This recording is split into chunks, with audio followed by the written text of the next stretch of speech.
көрсін, әріптестер хабарда болсын деген ниетпен біз шығып отырмыз. Қазір Шымкентте басталған жағдай ертең Алматыда, бірсі күні Астанада болады деп ойлаймыз. Және шымкенттік әріптестерге қолдау көрсеткіміз келеді.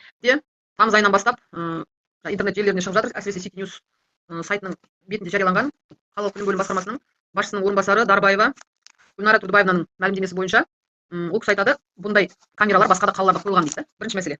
Бұндай камераны басқа қалада қойылу тәжірибесі әлі күнге дейін айтылмаған болатын. Енді осы жерде түсініксіз жайт, мемлекеттік қызметкер неге осылай айтты екен?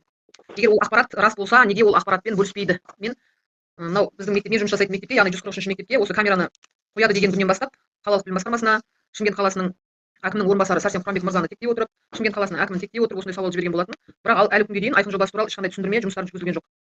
Енді осы айқын жобасынан Шымкент қаласының бюджетінен 5,7 миллиард теңге қаржы бөлініп жатқандығы айтылды. Сөйтіп те ол кісі енді мен Сити-Ньюс сайтына берген, болмаса осы кісінің мәлімдемесін жариялаған сайтқа сүйене отырып айтып отырмын да. Дарбаеваның мәлімдеуінше камера арқылы басқармадағы әдістемелік орталық мамандары кез келген мектептің кабинетіндегі сабақты онлайн бақылай алады дейді. Енді қараңыздаршы, мысалға Асхат Аймағамбетовтың кезінің өзінде біз айтатын едік, егер министр келсе сабағыңызды көруге кірейінші деп, министрді де кіргізбеуге құқығымыз бар. Неге десеңіз, ол 45 минуттың егесі бізбіз, мұғалім.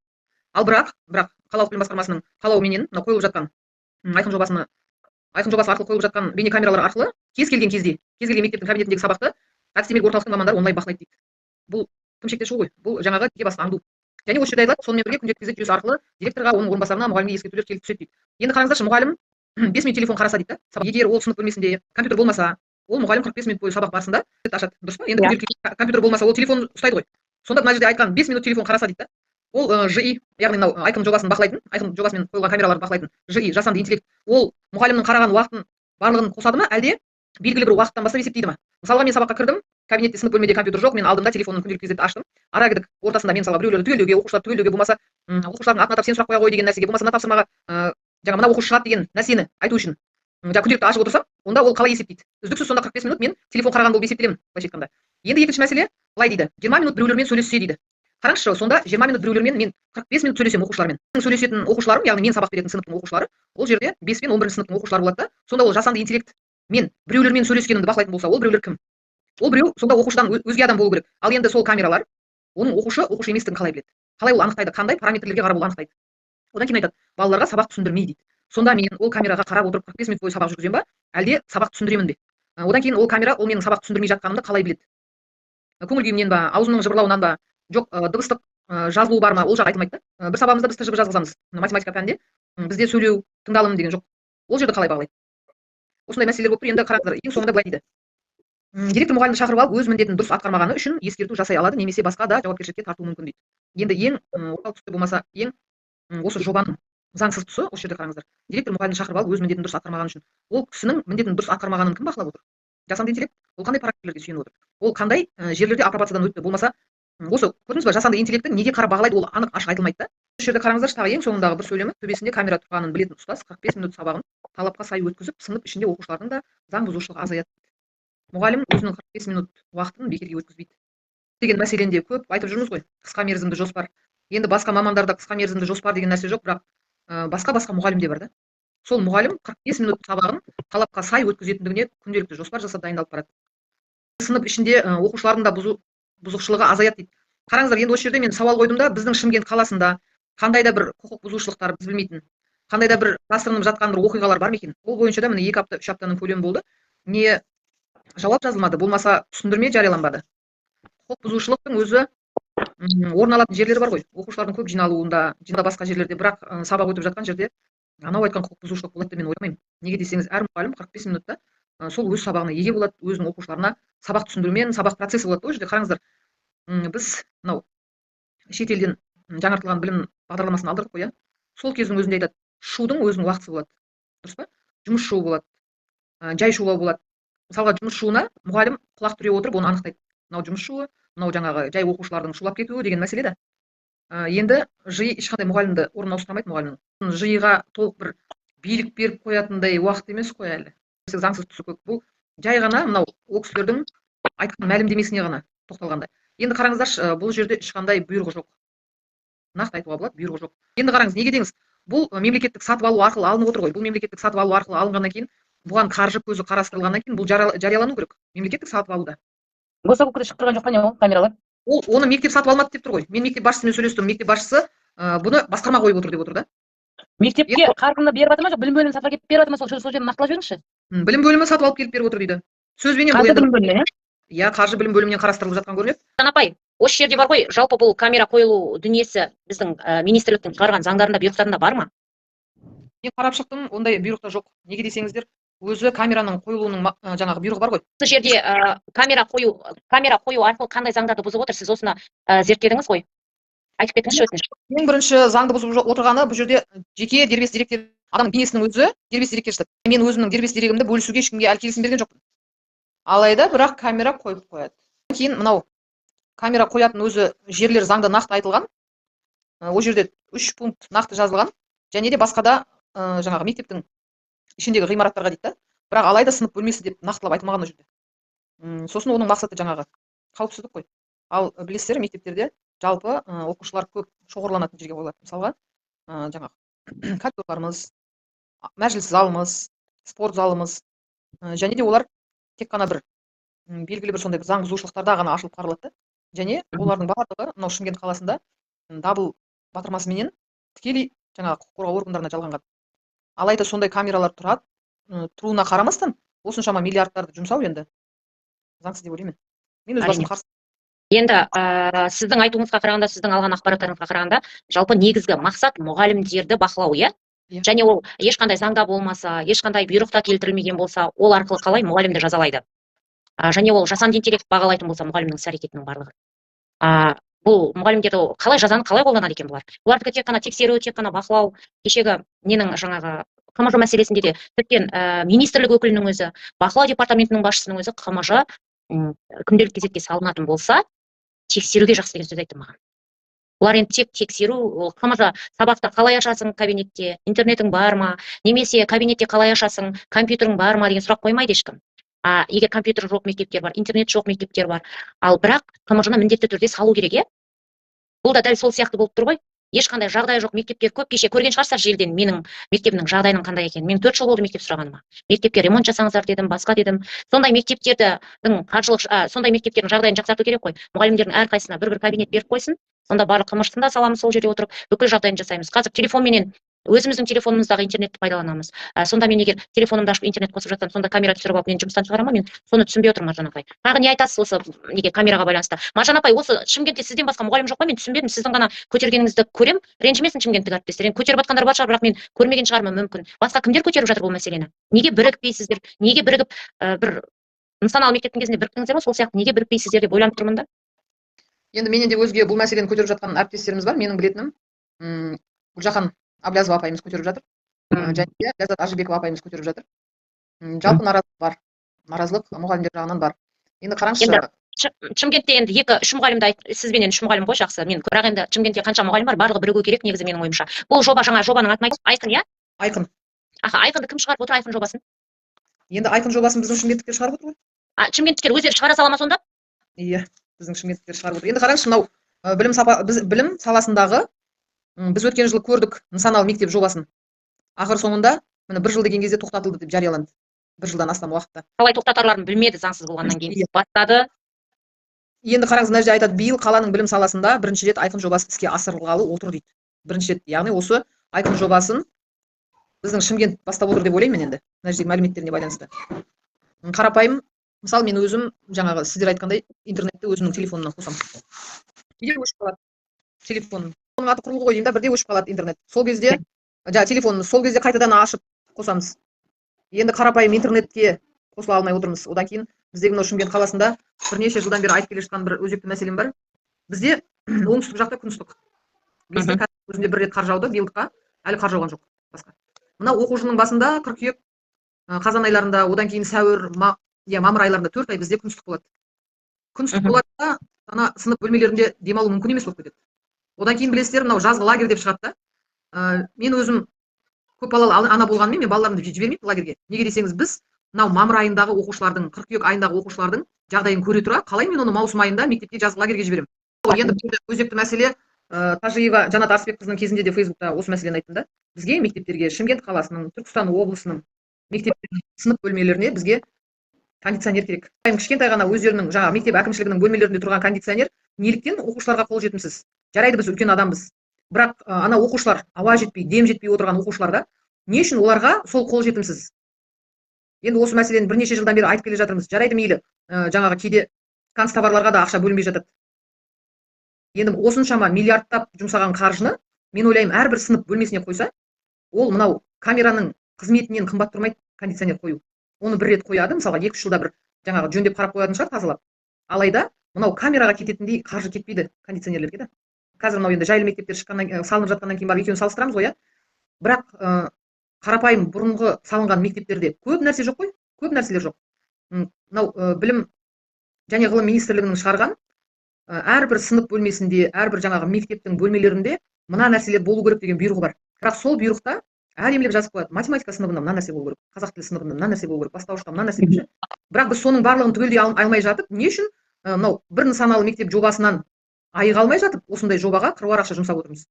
Не үшін біз деп жатырмын, қараңыздаршы, бұл бюджеттің ақшасы, бюджет ол ешкімнің қалтасындағы ақша емес, ол халықтың қалтасынан шыққан ақшалардан жиналған қаржы да. Бірақ соны оңды солды жаратудың орнына одан да мұғалімдерге, оқушыларға қажетті дүниеге жарату керек та. Бүкіл мектеп бәрібір жаңағы жайлы мектеп емес қой. Өте көп мектептерде жағдай жоқ. Кейбір мектептерде компьютер жоқ, күнделікті кезек толтыратын. Бағана өзіңіз айттыңыз ғой, телефоннан толтырып тұрсақ, телефон ұстаған мұғалімді жасанды интеллект камера арқылы түсіріп алады екен, ол жазаланады дедіңіз, иә? Осында ешқандай жағдай жоқ қой, көп жерлерде, дұрыс қой, иә?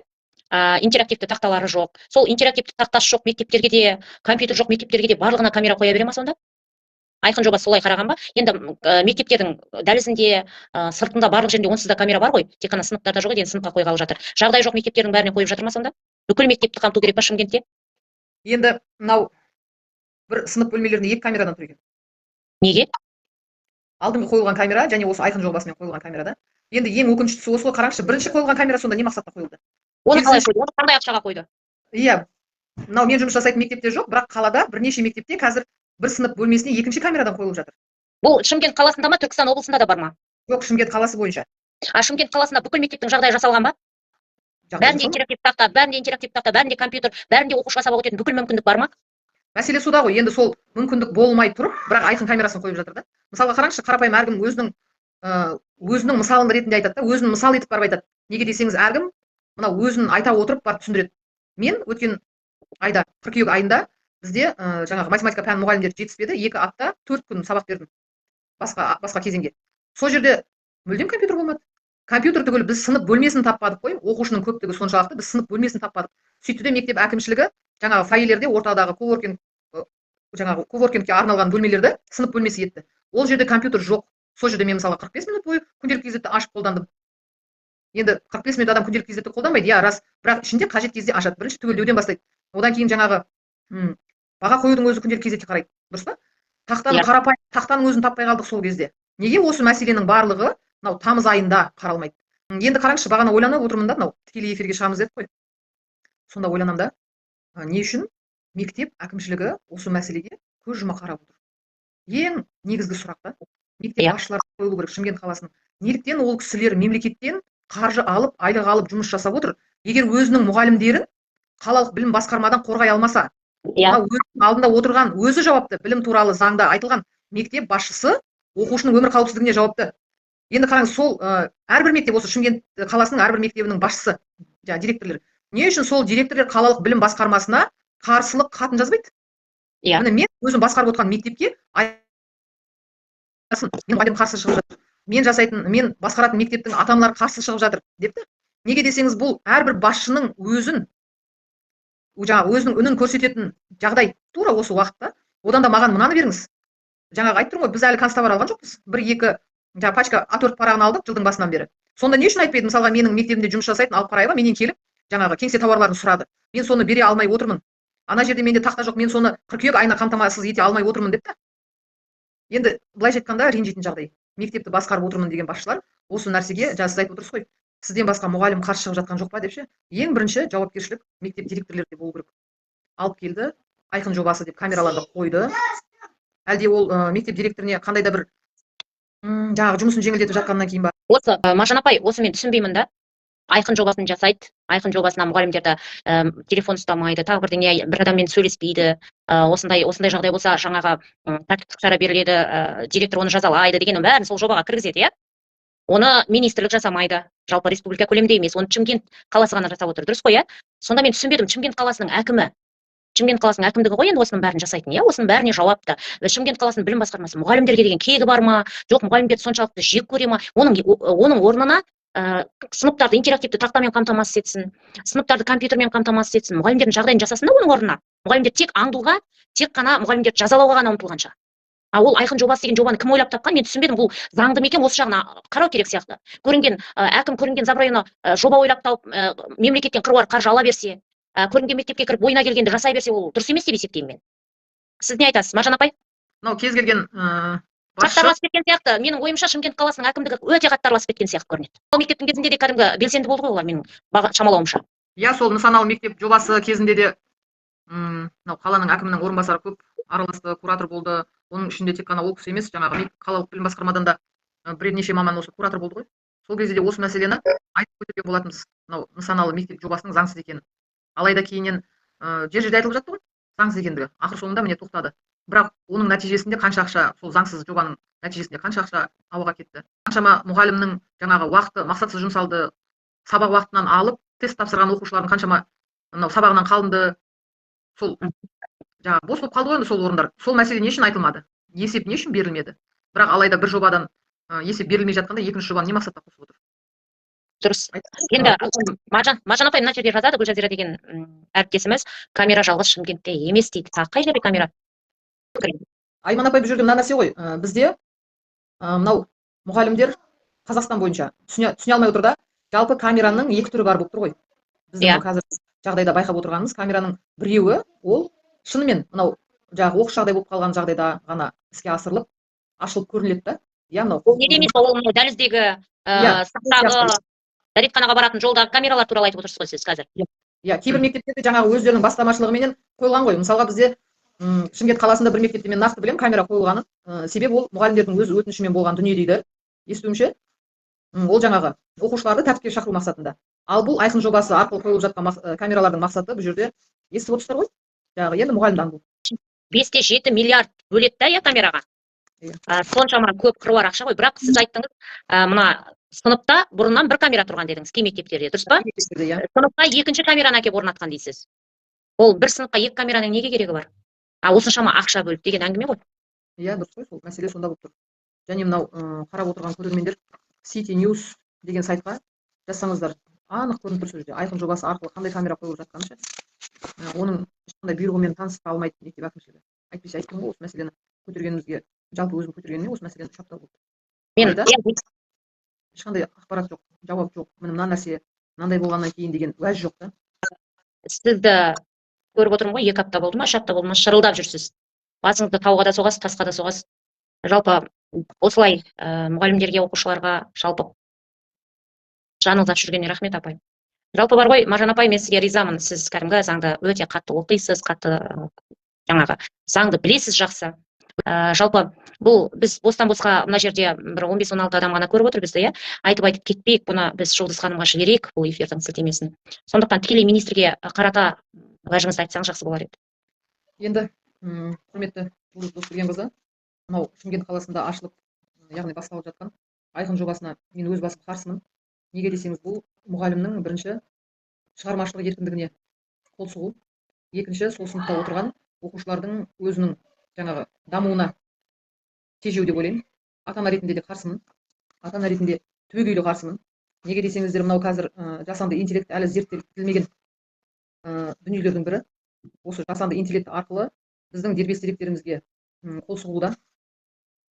Жалпы осындай кез келген жобаны тек қана қаланың шегінде емес, министрлік сіздер де бақылауға алсаңыздар, және де кез келген бір мектепке қатысты осындай жобалар бірінші министрлікте талқыланса. Сіздер де өткенде айтып қалдыңыз, мынау заңгерлер бар деп. Ең бірінші осы жағдайды заңгерлер, мұғалімдер қауымы, мұғалімге қатысы бар мамандар, яғни мынау оқушының сабақ процесіне қандай кедергісі бар екендігі жан-жақты зерттеліп, талқыланып, ашықша айтылса.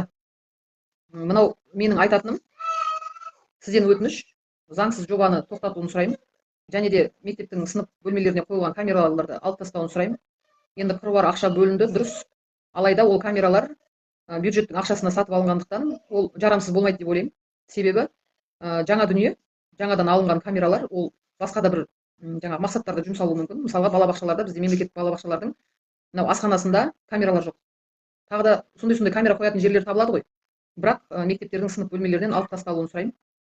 Осы жобаның аясында заңсыздыққа жол бермеуіңізді сұраймын. Рахмет сізге, Айман ханым. Маржан апай, мен ойланып отырмын да, жаңа жасанды интеллектке тапсырып жатыр дегенге. Ақыры олар жасанды интеллектке қатты сенеді екен да, Шымкент қаласының білім басқармасы. Жасанды интеллектке қатты сенеді екен, мұғалімдерін жұмыстан шығарсын да, бір робот алып, оған жасанды интеллекттің бағдарламасын берсін де, сөйтіп сабақ өткізе салсын да, бүйтіп мұғалімдерді қинап, не әрі емес, не бері емес жасап қойғанша. Олар кәдімгідей дұрыс емес әрекеттерге кәдімгідей кірісетін болған ғой бұлар. Ол 5-7 миллиард деген өте көп ақша ғой. Мұғалімді аңду үшін соншама ақшаны бөлудің қажеті қанша? Одан робот әкеле салсын, бізді не қылады қинап. Сол жақсы, рахмет апай. Құрметті әріптестер, бізді қарап отырған, көріп отырған сіздерге де рахмет. Аман болыңыздар. Бұйырса біз КМЖ мәселесін, жаңа Жансая әріптесіміз кезекшілік мәселесін көтеріңіздерші деп отырамыз бұйырса. Аман болыңыздар. Рахмет.